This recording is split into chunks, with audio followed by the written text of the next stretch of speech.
This is Jim Fetzer, your host on The Real Deal, where I have a very special guest today. A Marine veteran, Robert O'Dowd served 52 months on active duty with the 1st, 3rd, and 4th Marine Aircraft Wings in the 1960s. At the Marine Corps Air Station El Toro in California, Robert was assigned to Marine Wing Services Group 37, the most environmentally contaminated air group on the base, with 11 contaminated sites. In El Toro for 20 months, he worked and slept on duty watch in a radium-226 contaminated hangar. He is a disabled veteran and has survived 3 cancers linked to service in the Marine, and he has quite a story to tell. Robert, welcome to The Real Deal. Thanks, Jim. I appreciate the opportunity to talk about this. What you're seeing on the first slide is the front and back cover of Treachery, a book that I published on Amazon in August 2016.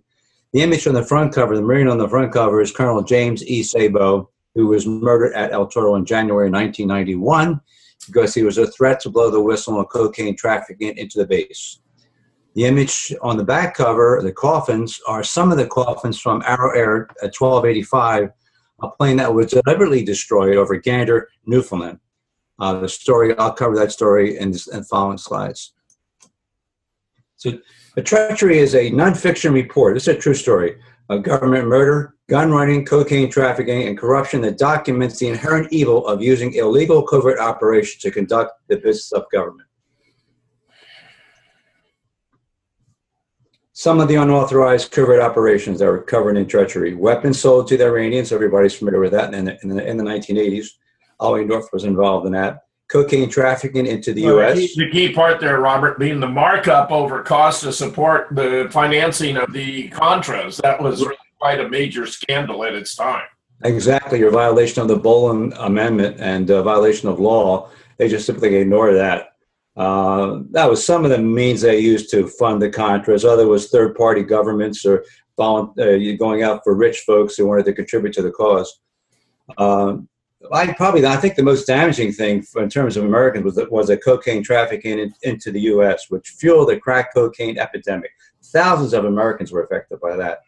Many deaths, crack cocaine babies, others. The black community was really affected by it. We've got massive imprisonments, people in jail for this kind of stuff. Crack cocaine is a very addictive kind of form of cocaine, and it's not the kind of thing you want to get involved in any kind of cocaine, but crack cocaine especially. So the other thing is military aircraft obtained from the Air Force's Boneyard in Arizona for gun running and drug smuggling. Interesting story about that one, because 2 gentlemen that were convicted of involvement of conspiracy to transfer 32 aircraft. But in fact, we have a retired Army investigator warrant officer, Gene Wheaton, who says he had the tail numbers of 62 aircraft, and gave the information to the U.S. Attorney for Arizona in 1997, and she refused to get it. I don't want to talk to you, Gene. Forget it. So anyway, that's out there too, and that's also covered in the book. Another really damaging thing was the chartered military aircraft, Arrow Air 1285, that was blown up over Canada to prevent the leaking to the media of an aborted covert mission to destroy an Iraqi nuclear weapons facility with a nuclear backpack, a nuclear bomb. I can't imagine doing that. That's totally insane. I presume the nuke backpack was going to be used so they could claim that the reactor just somehow had an accidental breach and blew up itself. Exactly. The story goes on that the Israelis wanted to blow it up by bombing it, as they did it in Operation Opera in 1981. This is 1980. His time frame for this was 1985. And someone in our government volunteered, well, we'll do it for you. Okay, well, things didn't work out well. And some folks may have been killed in the process, and we'll talk about what happened.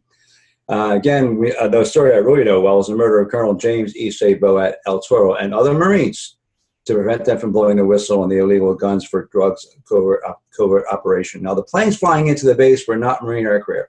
They were CIA proprietary aircraft obtained from the Air Force's Boneyard. So that's why that's kind of important. Well, in fact, this guy was a colonel. That's rather stunning in and of itself, Robert. I mean, that's a reasonably high rank in the Marine Corps. Yeah, senior level. They bump off a colonel to, suppress drug trade is indicative of how massively important the drug trade was to those in authority in a position to take him out. Well, you're talking the aircraft flying in, Jim, were mainly C-130s, A's and E's, so they could probably bring in a payload of 30,000 pounds at a crack. That's a lot of cocaine. The street value has to be in the billions of dollars here, so it was a big moneymaker, and I'm sure it didn't all go to the Contras, you know. Right. So our Air 1285, well, what we found out from that is that CIA operatives or their cutouts deliberately destroyed our Air 1285, a charter military aircraft at DC-8, killing 258 or more American soldiers to prevent the leaking to the media of the aborted illegal covert mission. Talk about that a little bit more. Here we go. This is the plane, the actual plane that was destroyed. This photo was taken in May 1985. The plane was destroyed in December 1985. It was a DC-8 63CF. Interesting enough about that aircraft. Passenger capacity, the normal seating was 200 passengers. The maximum was 269. Well, the Army admits to 248 casualties, so they were in a maximum seating capacity. The worst case is there were additional 21 seats, that is 248 plus 21 equals 269, may have been occupied by special operations personnel not reported in the death toll. So we got unaccounted deaths here. Unaccounted deaths. Yeah, that's easy to do. You can do that. Here's one of the headlines right after the crash. Plane crash kills 258.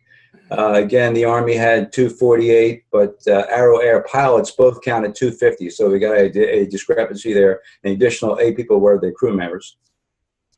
You see the plane was on the fire on the ground in Gander.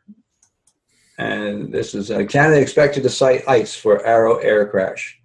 ICE, no way. That's in fact what they did cite. After 3 years, that ICE caused the plane crash. No way that happened. I was just reading a report from Joel Boehnerman, who wrote "The Crimes of a President." Joel, of course, is no longer here.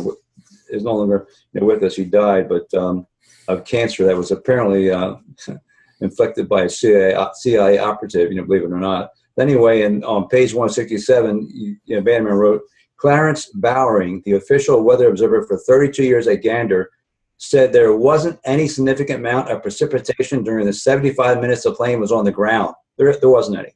This guy was in the business for 32 years. The members of the Allied Aviation Company responsible for the ground control operation at Gander all said they checked the aircraft, there's no ice. So this is a story they came up with because they figured, well, here's December, it's in Gander, Newfoundland, so we'll use ice. This is a really horrible picture. This is a makeshift morgue in Gander. You can see the bodies laid out. I'm sure they were in terrible condition because we found out later that, we talked about they were actually soda planes or soda cans that were contained incendiary devices and napalm-like device, so that when this plane took off, it was on fire.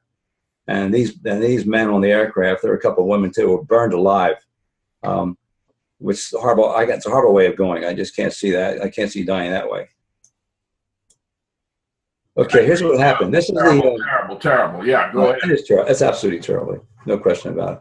Now they're rotating a battalion back on a peacekeeping mission from the Sinai. It's 100 Air Force Airborne battalion. And this is the one lift had already gone. So that's one fourth of the battalion. Well, I'm sorry, 1/3. They were going in 3 lifts. This is the second lift, 1285. And the lift originated in the Sinai on 2 Egyptian Air 737s. There were 242 men on those 2 aircrafts. 236 of them were part of the battalion. The other soldiers were part of other command units. And they went from the Sinai to the Cairo, where they waited hours. And when the plane landed, it took 5 hours to get the plane loaded. Ridiculous, wait time.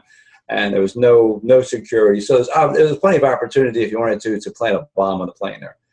The flight then left from Cairo to Cologne, or on the ground in Cologne too, another 3 hours.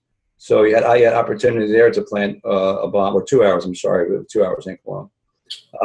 Then from Cologne, they went to Gander, and they were probably in the air about 100 seconds when the plane blew up. Their end destination was Fort Campbell, Kentucky, the home of the 101st Airborne. They'd never arrived there. Don Devereaux, I get a lot of information from Don. Don, there was no question, Don's an experienced journalist. He's been in the business for over 30 years. He shared with me, it's 87 pages of his notes on this crash. I could have never done this book on Arrow Air without those notes. He was nominated. He earned two Pulitzer Prize nominations, decade-long assignments with NBC's TV's Unsolved Mysteries. He was a field producer for ABC A&E's TV's investigative reports, and he was involved as a consulting journalist with Save Our Streets as well as CBS News. This guy's got the credentials, and he knows what he's talking about. And from that experience, he has lots of sources. Even with Don, even with all that, his less worse than me was Don. Bob, I still haven't solved this thing. So here's what Devereaux reported. CIA NSC covert operation to destroy the Iraqi nuclear weapons facility with nuclear backpack in conjunction with the Israeli intelligence in 85 was aborted. Why it was aborted, he doesn't know. Something went wrong. Whether they were discovered by the Iraqis and the choppers were shot down, or there was some confusion. Anytime you do these things, anything can go wrong in a covert operation. As I said before, the Israelis planned to use aircraft to bomb the facility, and we volunteered to use our own troops to use the nuclear backpack. But within the CIA, according to Devereaux, there's intense disagreement, obviously, over the use of this thing, of the use of a nuclear backpack. I mean, it has to be the third use of a nuclear weapon by the United States. Robert, how certain are we that Iraq had a nuclear weapons facility as opposed to, say, a nuclear power station? I don't know. To be really honest with you, that was the excuse the Israelis were using to bomb it. They did bomb another facility in 81, and they were definitely afraid that the Iraqis were going to come up with a nuclear weapon. There was an Israeli general, General David Nathan Steiner, a retired Israeli general, who told the story of using this of an aborted covert mission to use a nuclear backpack. He was later on killed in a plane accident. Whether it was deliberate or it was an accident, I don't know. But he's no longer around. But Devereaux made contact with him and said, "Yeah, you're right. There's that story goes around. And I think there's something to it." Okay. Well, the Israelis have been manipulating the United States to benefit themselves for a very long time, sad to say. Yep. Now, the majority report for the cause of the crash, the Canadian Air Safety Board, split decision, 5-4. Icing on the wings and fuselage caused the crash. BS. That didn't happen. Now, the four men who disagree with that wrote a minority report. All were pilots. 3 of them were aeronautical engineers. 1 had a PhD in aeronautical engineering. They looked at the evidence and said, "Nice, are you kidding me? No way. Our evidence supports fire and explosion while the plane was in the air." Well, you can see the political nature of the board when the foremost experts are overruled by the others who are less qualified. Exactly. Again, it's what they said. Icing is not a factor. Categorically disagree. But in fact, the one good thing is at least the chairman of the board allowed him to write a minority report. Yes. It didn't cut him off entirely. That's the good thing. Here we go. Question is, how many bodies? The worst case for this thing is, we got an aircraft that could carry 269 passengers. The Army says there's 248 passengers. Arrow Air pilots said there are 250. I'm not sure whether that was accurate, but the plane could have carried 269. Now, what happens? Could have been more. Yeah. What cases? The worst case would be the bodies of dead special operations personnel could easily be transferred to Dover Air Force Base morgue, held for some time, and then released to the next of kin, not included in the count of dead. Once the Army said there's special operations personnel on the plane, and somebody says, "Whoa, what's going on here? What are they doing flying on this plane with peacekeeping troops coming back from the Sinai?" So they have to cover that up. Here we go. Photographs of convincing. These are some of the photographs that the CSB minority representatives agree would support the in-flight fire and in-flight explosion. And you can see this one, explosively ripped hole on the other side of the plane. The hole's ripped outward, so the explosion occurred inside the aircraft. Robert, just for my own clarity, are these, the reports about the crash of the plane directly or indirectly related to the colonel's assassination? No, they're related to Iran-Contra, and what he was involved in, what he tried to expose was also involved related to Iran-Contra. So that's the common tie here. Okay, the two different dimensions of the Iran-Contra scam.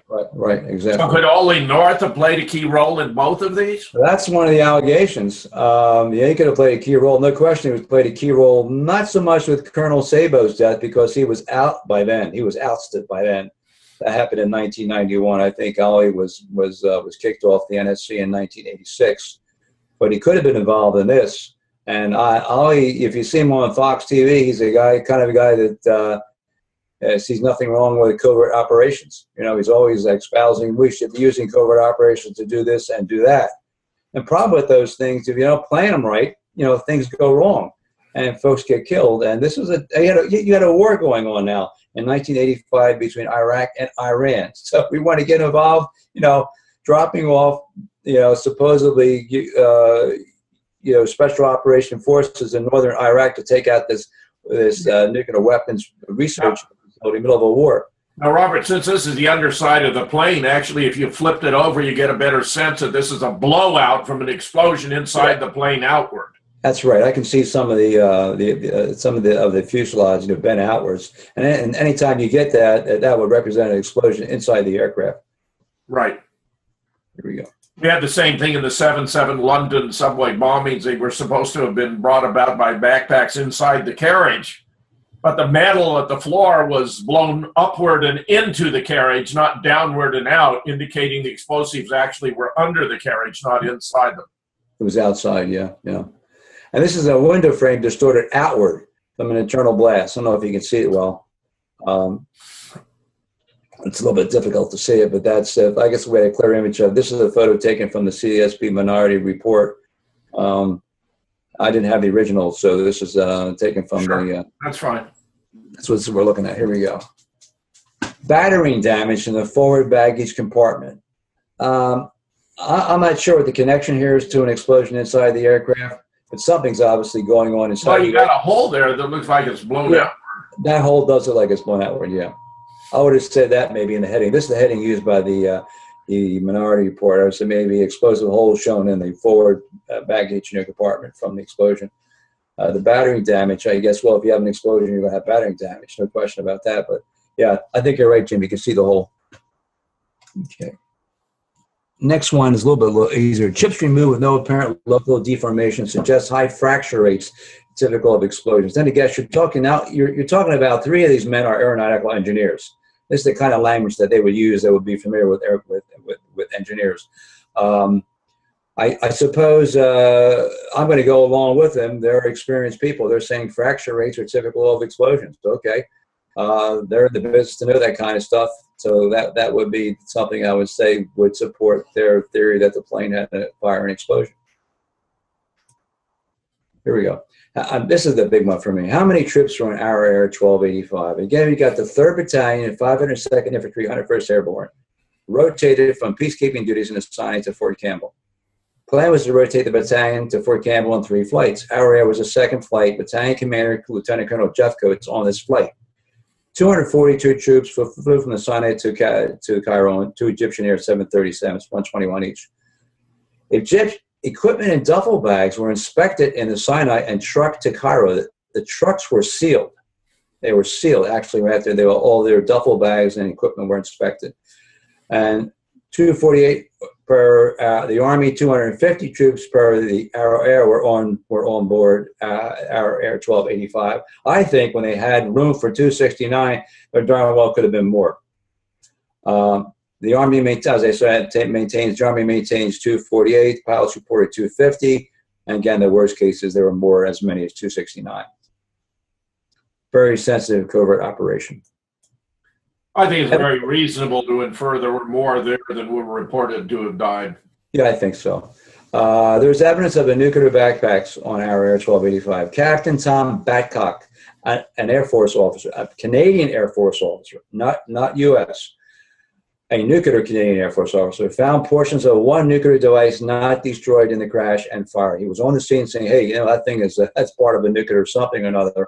That is, that you're dealing with the nuclear. You know, he didn't know it was a backpack, but he said, this is definitely dangerous stuff, guys. You're trying to put it out. Gene Wheaton, retired Army criminal investigator, said he had evidence of 2 Special Forces nuclear backpacks on Air 1285. The rescue people and firefighters at Gander became permanently disabled from blood, liver, and kidney disease linked to radiation exposure. So something was going on. The Army denies there were any backpacks on the plane. Would you expect them to deny that? Hell yes, because if you got peacekeeping troops coming back with a nuclear backpack, what's going on? You know, why are they bringing back a nuclear backpack? Here we go. Forensic evidence not presented in the CASP hearings. This is really important. These are autopsy reports. The autopsies were done in Dover Air Force Base. So, and they found lethal doses of hydrogen cyanide in the blood. Now that comes from combustion of plastics in the air. Yes. The same thing with carbon monoxide. These guys were breathing this stuff in. Now, when that plane hit the ground, nobody was breathing. Explosion had 45,000 liters of fuel was loaded aboard the aircraft in Gander. When they hit the ground, boom, you know, it's going up. It exploded in the air. Whatever it left in the ground exploded also. There's nobody alive when that plane hit the ground. So when you got this stuff in the blood, you're saying, what the hell, man? There's obviously a smoke and fire aboard the aircraft. So conveniently enough, they don't report it. Duffel bags and wooden boxes. This is interesting. 6 wooden boxes were loaded on our air, and they forced the removal of 41 duffel bags. Marines would call them sea bags. These are personal effects of troops. Now, on the battalion commander said, we got to make room for these boxes. What the hell was in these boxes that was so important that you would leave the personal effects of 41 duffel bags in Cairo? That's where they were left. The contents of the boxes are unknown. There's no manifest that shows what's in it. The pilot that flew from Cairo to Cologne, Captain Arthur Chapal, observed 4 wooden boxes, and his words, the size of coffins loaded at Cairo. Were these the bodies of troopers who were killed? Maybe. We don't know. Well, boxes that are the size of coffins very frequently are coffins. Yes, exactly. Interesting enough, the personal effects of these 6 personnel could have filled 41 duffel bags, for example. Well, I thought it was interesting because, you know, Marines normally carry 2 duffel bags each when you go on an overseas assignment. I suspect that the Army may have done the same thing too. And Les Falotis, the PhD aeronautical engineer, wrote a 500-page plus book, which is the definitive work on this, called Improbable Cause. And Les actually had a count for the number of sea bags or duffel bags, 481. That doesn't really sink in too much because if you got if you divide that by 2 and you don't come up with a number of troops, so something's missing. Whether officers weren't carrying duffel bags, I don't know. There could have been. I'm thinking there's more people on the aircraft that didn't have duffel bags. And if you're involved in a special operations mission, you don't need a duffel bag. You don't carry duffel bags. But I really worked that out. Could have been antiquities or other stolen precious objects or whatever. There's no end to what they could have contained. Well, they did inspect the duffel bags and the cyanide. And we did try to speak to the officer who inspected that. And I asked if I could have 5 minutes of his time. And he said no. And when I called him back, he said, if you insist, I'll call the MPs. And I said, if you're calling Army MPs, you got the wrong service. Try the Marines. And I've been out for 50 years. They're not interested in what I've got to say. So this guy was shook up. We called him in North Carolina. He's a retired pharmacist. And he inspected the duffel bags, the equipment, and the cyanide, and then rode up on the trucks. And he lied. He told my friend, retired Marine Sergeant Major Bob Romaine, that all the troops rode in the trucks from the Sinai to Cairo. Not true. 242 flew on 2 Egyptian aircraft. So that may have been a slip of the tongue. The troops that he was talking about could have been special operations personnel. I don't know. Anyway, he won't talk to us. So that takes care of that one. Down in the Sinai, troops tried to carry a large box on board in one of the Egyptian Air 737s. That may have been one of the backpacks, but anyway, the flight attendant says that box has got to go in the cargo hold. It can't go on. She had no idea it was in a box. I don't think it was a Christmas gift. I wonder whether the difference in air pressure would have made, reasons why they didn't want to put it in the cargo hold. Maybe too big. I don't know. That might have been it. Usually, if you bring a big package aboard, it doesn't fit. They tell you to put it in the cargo hold. But this is a B-54. This is a nuclear backpack. This is not what we call a suitcase nuke, right? This thing was a big thing. B-54s were in the NATO inventory back in early in the 1950s, and didn't come out of the inventory until late 1988s.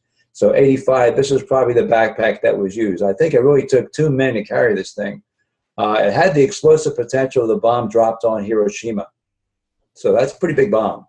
And that's what it looked like. And I don't know how it would, I don't know the mechanisms of how it would actually explode the thing, some sort of a timing thing. And but that's what it looked like, and that's the backpack that supposedly was on the aircraft. A little more background on nuclear backpacks. They were used by Army engineers, Special Forces, Navy SEALs, Select Marines, I guess Marine Recon. They trained to use the bombs. Again, more powerful than the bomb dropped on Hiroshima. The idea was, in Europe anyway, if the Warsaw Pact forces bolted from East Germany and Czechoslovakia towards Western Europe, the U.S. could resort to backpack nukes to at least delay the communist advance long enough for reinforcements to arrive. Kind of insane reasoning. But I think what they wanted to do was have these guys parachute in and blow up dams, blow up. That works well in a conventional warfare. But, once you start using a tactical nuke, the game's over. That's right. That's right. The whole situation is completely transformed from a tactical point of view. Yeah, it doesn't make any sense. The same devices sold exclusively to the CIA. This is devices that blew up the plane. Charles Byers, Accuracy System Ordnance Corporation, the owner of Accuracy Systems, a plant, and that was a plant located in Arizona. Byers worked with law enforcement, the military, special forces, and the CIA. Sergeant Arlie McCree, the head of the LA bomb squad and a friend of Byers, apparently was working moonlighting for the CIA because he was involved in investigating the debris, made a connection, connected the dots to what he saw to was something that he felt that Byers had manufactured. He saw before in Byers' plant. He went back to his plant and said, hey Chuck, I want to look at what you've got here. Can you show me your display case? So what he told him was, look, I think that's the thing, that's the device that I'm looking at that blew up this plane. Didn't name the plane. But he did tell Byers, look, somebody within a month is going to come in here.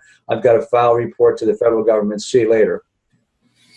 Within hours of the crash, U.S. Army Major General John Crosby arrived with a Broken Arrow nuclear disaster team. Okay, they're looking. That tells you there's a nuclear. That tells you all you need to know right there. Yeah, right, exactly. And without conducting any normal investigation, he's in Canada now, right? The Canadians are responsible for the crash investigation under international law. Ordered the area bulldozed and covered with 6 feet of soil. The guy's got a lot of putzka, You can't do that. The Canadians are in charge of this thing. But he did that anyway. It took several months for them to do it. It wasn't really very. That was a U.S. Army Major General. It's not Canadian. U.S. Army Major General, former commander of the 101st Airborne. Former commander of the 101st Airborne. This is a pretty high-ranking dude. Hey, I think he got his 3rd star out of this. He was wound up as a lieutenant general. So what was found at the fire scene was a glowing white hot object the size of a large grapefruit that had burned through the plane and through the body of a stewardess. That's pretty scary, Robert. That's scary stuff. That's scary stuff, right? I know it is. This object continued to glow white hot for 16 hours, even after fire hoses were trained on it. This is not chemical behavior. It is what can be expected of a subcritical core of a nuclear bomb whose explosive shell had burned out but did not detonate, thank God. The presence of this white hot glowing object is the key to the motive for the bombing. That's at least one of them. Here we go. Lucifer Directive, Omega Deception. These are 2 classified terms. You can read up on the screen. The Lucifer Directive, as part of the subtitle, is the authorization to use a weapon of mass destruction, a nuclear bomb. Sergeant Todd Jennings, this guy is an E5 lower grade enlisted guy, a junior NCO, if you will, age 20, was killed in the crash. Writes a poem to his mother where he cited top secret terms, Lucifer Directive and Omega Deception. Now, where does this kid come up with these terms. Somebody had to come into the Sinai camp that he knew, either from jump school or from the Army someplace. They got to talking, and probably over a couple of beers. I can just imagine the conversation. The Special Forces guy is talking to Todd Jennings and saying, we don't believe this crazy thing we're involved in. We're going to use this nuclear backpack in Iraq. These guys are nuts. So Jennings can't really spell the whole thing out, but he's concerned, so he writes a poem to his mother before the crash. Now, Devereaux confirmed the definition with confidential military intelligence sources, said this is definitely right. Jennings had it right. These were, in 1985, top secret nuclear terms. Top secret terms.